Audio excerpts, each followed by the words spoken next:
हाँ सचिन भाई। साहब नमस्कार। सर नमस्ते। ठीक हो? हाँ जी। समझ तो गए। हाँ समझ तो है जी। अच्छा वकील साहब, आज मैंने एक सोशल मीडिया प्लेटफॉर्म के ऊपर एक खबर देखी थी जी जी। कि आपने जो है धमकी धमकी मिली है फोन पे कुछ केस हाँ वगैरह जी। छोड़ने पे। हाँ जी हाँ जी रात को। कितनी सच्चाई है इस बात में? 100 की 100 सच्चाई है जी, 100 की 100। तो किस तरह की ये मामला था यो? मामला तो क्या था, रात को 10 बज के 4 मिनट पर मैं अपने घर में जो ऑफिस है उस ऑफिस में बैठा पढ़ रहा था किसी केस को अगले दिन के लिए। ठीक है। और कोई एक वो जो मैंने नंबर दे रखे 88 138 कितना के 800 कुछ इतना नंबर है 65 है। ठीक उस है जी। नंबर से कॉल आई। और कॉल आई तो उसने कहा कि भी मैं कैप्टन बोल रहा हूँ। तो मैं कहा, बोल भाई। वो बस गाड़ी क्लोज करने लगा, बोले मुकदमा लड़ा है नहीं वो छोड़ देना, अंजाम बुरा होगा। तो मैं कहा भाई मैं क्या कर दिया ऐसा, ना तन बता दिए देख ली तन जानकारी कौन की। तो मैं तो इसी कोई बात भी को नहीं। मैं तो दारू पी के फोन करा है, धमकी दे है, बोले बस बता दी तन बात। फिर मैंने सोचा क्यों कोई बिना काम बात हो जाएगी, उल्टा सुल्टा बोलेगा गाली गलौज करेगा। मैंने फिर फोन काट दिया सर। और कुछ देर तो मैं स्तब्ध सा रहा। फिर उसके बाद मैंने फोन किया चौकी इंचार्ज को जो मेरा एरिया है, उसके इंचार्ज को फोन किया जी ऐसे ऐसे बात होगी। तो उसने कहा जी कोई नहीं है तो गलत ही बात, तो हम आपको सुरक्षा उपलब्ध करवाएंगे और हम्म। जो भी दोषी होगा जांच करके उसके खिलाफ कानूनी कार्रवाई करें। तो रात को तो फिर नींद नाम तो कैसी आओ थी पत्रकार जी, हम्म। जैसे तैसे टाइम पास करा। जी। सुबह उठ के फिर मैंने अपने वकील साथियों को बताया औरों को। हम्म। उन्होंने कहा भी ये तो बहुत गंभीर मामला है, यूं तो फिर हम वकालत कर ही नहीं पाएंगे, फिर मुकदमा छोड़ देंगे। तो हम्म। वो दरखास्त लिखवाई, एक तो बैठ के जो घटना थी वो हमारे वकीलों के प्रधान जी को दी, एक अपनी जो थाना है सिटी भिवानी का, तो मेरा एरिया लगता है चौकी, उस चौकी में दी। उसके बाद देखो अब वो क्या कार्रवाई कर रहे हैं। नाम बताया अगलन कुछ फोन पे? ना जी वो नू का था, मैं कैप्टन बोल रहा हूँ। मैं कहा जी ये अच्छा। केवरा कौन कैप्टन है। तो आपके फोन में ट्रू कॉलर वगैरह हो जिससे मतलब? राजेश राजेश नाम लिखा होता उस ट्रू कॉलर में तो सर। अच्छा। जी सर। हम्म। ड्रिंक कर रहा था अगला है? ना जी मन में क्या ड्रिंक करे ना करे वो तो नहीं मतलब भाषा डॉक्टर। मतलब आप भाई मतलब जो है ना मतलब ना लैंग्वेज। सादा बुधा ठीक बोलता लगे मन तो।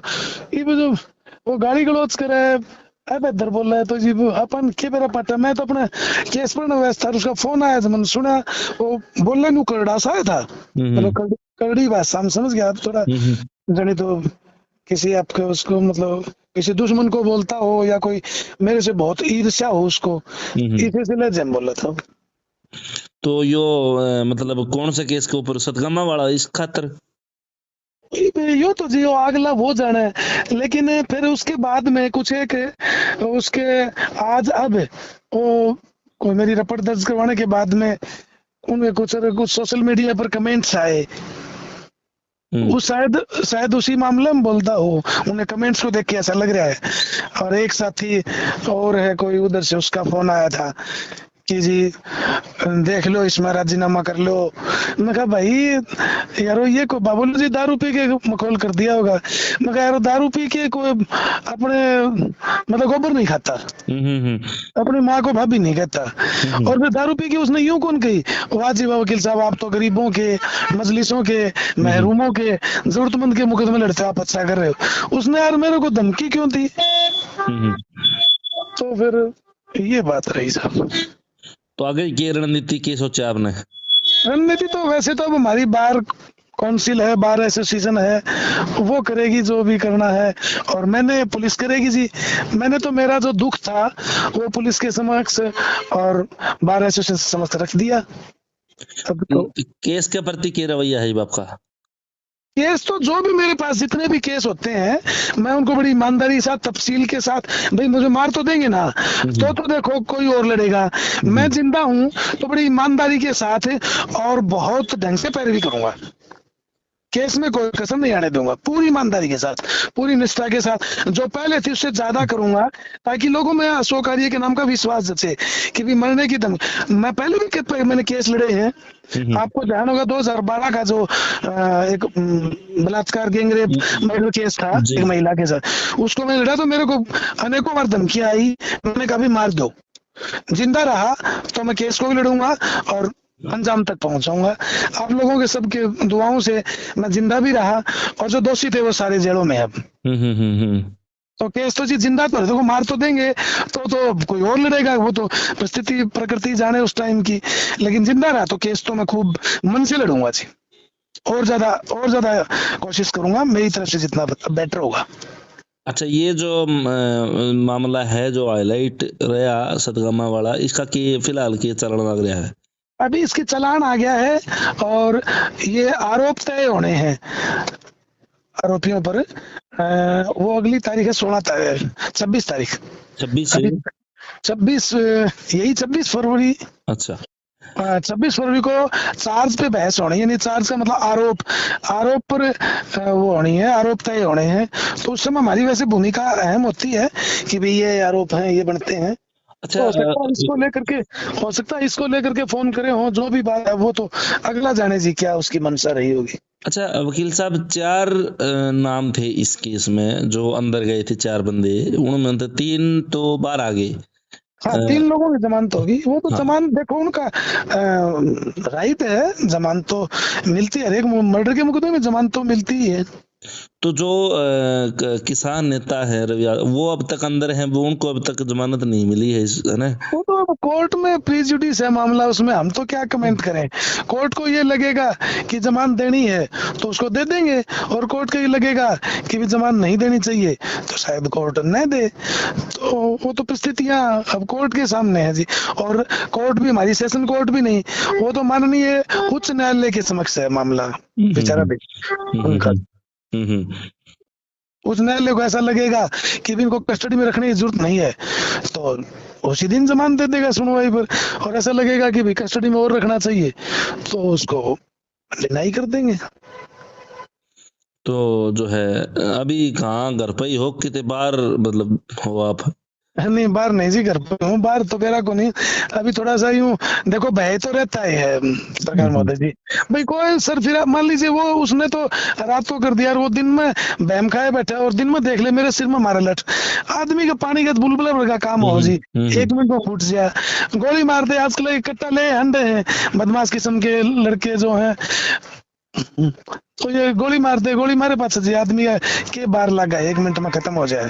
तो घर की क्या परिस्थिति मनोस्थिति है, मतलब मिसेज ने नहीं कहा जी छोड़ दो या इस सड़क को बातचीत कराना के लिए, कुछ बातचीत हुई मेरी ऐसा जी, माँ ने कही बेटा कि भाई तू ये इस तरह मामला लड़ा है, तो हालांकि मेरी माँ बड़ी हिम्मत वाली है, मेरे नाना जी फ्रीडम फाइटर रहे थे उस टाइम में। अच्छा। मामा जी भी जिला केस ही रहे थे, पहलवान थे, तो घर का माहौल हमारा ठीक है। फिर तो माँ ने तुमने कही बेटा संभल के रहिए भाई, बारना बुरना जाज दे, और बोला 2-4 जने इकट्ठे चले, नानी कौन पार बापू ने बोला कोई बात को नहीं यार भाई, जल आप ईमानदारी खातर व्यवसाय खातर मारे ना तो मर्जी है भाई, कोई ना, पर तू लड़ाई लड़ करी भाई, जरूरतमंद है ये है जी। तो मतलब परिवार की तरफ से फुल सपोर्ट आपने मिलना रहे कि भी कुछ भी हो। परिवार बिल्कुल बिल्कुल जी, ऐसा परिवार सभी का हो। बोला कोई बात ना भाई, तू लड़ाई लड़, और बोला मसलू साहब बोला मेरे पापा ने तो ये कही पिताजी ने तो, भाई बेटा देख पहली भी धमकी आई थी उस मामले में भी 10-12 साल 12-13 साल पहले था, उसमें धमकी आई, धमकियां ना हमने खुद ने, मेरे पिताजी ने कही भाई दोबारा हमारे घर ही नहीं आओगे, चाहे अच्छी बात है बुरी बात करना है, चोरन मार दियो बार ने। उस टाइम तो मेरा बेटा भी 2 साल का था, ये तो वो खुद वकालत की पढ़ाई का मैथ पढ़ा जा रहा है। उसने भी आज पूछा कि पिताजी कोई थ्रेट मिली आपको रात को? मैं कहा नहीं यार। बोला कोई नहीं, थ्रेट मिले ना तो भी आप ना रुकना मत, मैं संभाल लूंगा। ठीक है यार, तो इसलिए थोड़ा बल मिला रहता है परिवार में। सारा परिवार यूं कहता है कि आप लड़ाई लड़ते रहो, गरीबों की, मजलूसों की, महरूमों की, जरूरतमंदों की, तो चलता रहेगा। पढ़ा दयानंद को है, पढ़ा मार्क्स को है, पढ़ा भगत सिंह को, छोटू राम को है, अम्बेडकर को है, तो अब यदि उनको पढ़ा है तो उन जैसे कर्मों पर चलेंगे जी। कोई मारेगा तो मार देगा। हम्म। ठीक है ना जी। एक बार 2-4 दिन थोड़ा सा डर बना रहेगा, फिर खुल के वो तो जो जो टाइम निकलेगा इतना तक मामला मुझे लग रहा है कि पुलिस अच्छे से कार्रवाई कर देगी, दोषी को गिरफ्तार कर लेगी, तो फिर मेरी चिंता कम हो जाएगी, डर कम हो जाएगा मेरा। हम्म। जी सर। तो उसके बाद में दोबारा जो है कोई फोन एक ही आई, मतलब उसके बाद में कौन नहीं दोबारा नहीं, किसी ने? आज आज उसका फोन आया था मेरे पास दिन में। अच्छा। तो फिर मैंने सोचा यार यो फिर गाली गोली निकाला, क्या हुआ 2011 में इसी तरह से मेरे पास एक फोन आया हम्म। और उसने बहुत भद्दी भद्दी गालियां दी कि तेरे परिवार को खत्म कर दूंगा, तेरे को उठा ले जाऊंगा। अच्छा। मैंने जी उस टाइम फोन काट दिया रात को, अच्छा। और फोन काट दिया तो सुबह फिर मैंने सोचा कि स्विच दोबारा फिर आ गया, फिर मैंने स्विच ऑफ करके सो गया। मैं सोया तो क्या बेरा है अपना, लेकिन सोने का बहाना कर लिया हाँ घर वालों को हाँ हाँ। परेशानी न हो। तो फिर सर क्या हुआ, मैंने अगले दिन सुबह थाने में जाके मैंने फोन स्विच ऑन किया। हम्म। बैल घर पे था, मैं बैल यहाँ तो आज तो अब तो भिवानी हूँ। तो बैल थाने में गया, तो थाने में जाके स्विच ऑन किया, स्विच ऑन करते थानेदार ने फोन मिलाया, अच्छा। उसी फोन पर बैक कॉल की, और उसने फिर गाली दी बहन चोद। बोला तू, बोला जी मैं बैल का सच्चो बोलूं, नहीं तू रात में वकील था रही, वैसे चुप बन गया, साला मैं जानता मार दूंगा। तो मेरा वो डर बढ़ रहा था कि मैं यार तो नहीं वो फिर जानता मारने की धमकी देगा, तो इसलिए इसका फोन मैंने वो जी काट दिया फिर उसका। हम्म। आज फिर आया था फोन तो अच्छा बट अच्छा। मैं तो नहीं सोची ठीक है वो ना करे मेरे कन फोन बिना वजह, वो कि कहेगा फिर मेरा ड्रेसा बढ़ेगा। तो थोड़ा सा आदमी को बार बार थ्रेट होती है तो सोचना तो पड़ता ही है पत्रकार जी। अब तो प्रशासन को अपना काम करना है। हाँ, प्रशासन को अपना काम करना चाहिए। अपना काम मेरा तो मैं केस की स्टडी करूंगा, और उसमें जो भी मेरे केस को प्रूव करने के लिए जो मेरे से बेटर होगा वो प्रयास करूंगा जी। बाकी पुलिस प्रशासन जाने वो मेरे को भाई सुरक्षित रखते हैं या अपराधी को नहीं, वो मुझे लग रहा है हरियाणा पुलिस ऐसी नहीं है, अपराधियों पर लगाम कसेगी और नो डाउट उस अपराधी को भी गिरफ्तार करेगी। तो फिर आपने कोई सिक्योरिटी वगैरह की मांग करी है कि भाई एक आधा ना ना मतलब? ना ना जी, सिक्योरिटी की बिगिन हो जाए जी घर में। अब एक आदमी वो साथ साथ चले, सुबह कही भी थी मेरे से, हम्म। आप जैसे साथियों ने भी कही, वो चौकी इंचार्ज ने भी कही कि भी साहब से रिकमेंड करवाते हैं आपको गनमैन दे देते हैं। मगर ना जी, ना ये मुझे अच्छा नहीं लगता जी। अब भाई न्यू को मारा, कितना गनमैन कितना बचाओगा। मगर जी जो अपराधी है उसको पकड़ो और अंदर कर दो, तो फिर और भी कोई है उनको यूं लगेगा कि वकीलों को नहीं धमका, और फिर मान लीजिए मेरे को सुरक्षा मिल गई, गनमैन मिल गया महीने 20 दिन के लिए, तो फिर एक और घने वकील हैं जी, 2000 वकील हैं भिवानी मुकदमे, तो वो भी बेचारे कभी किसी के लड़ते ही हैं। तो आपने जो है थाना इंचार्ज को मतलब फोन नंबर जमा करवाया या कोई कॉल रिकॉर्डिंग वगैरह भी दी आपने? मैंने ऐसा है जी, मैंने उसकी जो भी डिटेल है वो सारी डिटेल बाकायदा एक मेरी जो दरख्वास्त है उसको लिख करके उसमें सारी उपलब्ध करवा दी है, और जो थ्रेटर था, धमकी देने वाला था, उसके मैंने नंबर और डिटेल पूरी उपलब्ध करवा दी है जी। अच्छा अच्छा। वकील साहब, अगर मैं आपकी जो ये बातचीत है, अपनी जो बातचीत हुई है, तो अगर आपकी इच्छा हो और आपकी आज्ञा हो तो क्या मैं जनता तक पहुंचा सकता हूं कि ऐसे ऐसे भाई वकीलों को भी, जो एक अहम कड़ी है हमारे समाज की, न्यायालय और जनता के बीच में जो कड़ी बनता है, जो हमें न्याय दिलवाता है, तो उसके साथ भी ऐसा होता है, तो क्या मैं, अब अगर आप हाँ भरे तो मैं जनता के सामने रखना चाहता हूँ ये बातें। कोई नहीं जी, देखो ये बातें कोई वो तो है ही नहीं, ये तो जो मेरे साथ बीती आपने मेरे से पूछी, मैंने आपको बता दी, तो ये और भी कोई पूछे तो मैं उसको भी बताऊंगा। तो हो सकता है आपके पूछने से फिर मेरे पास लोग बार बार फोन नहीं करेंगे और वो उनकी जिज्ञासा पूरी हो जाएगी। जी। तो कोई बात नहीं, मेरी तरफ से कोई उज़्र व एतराज नहीं होगा, आप पूरी तरह से फ्री हैं।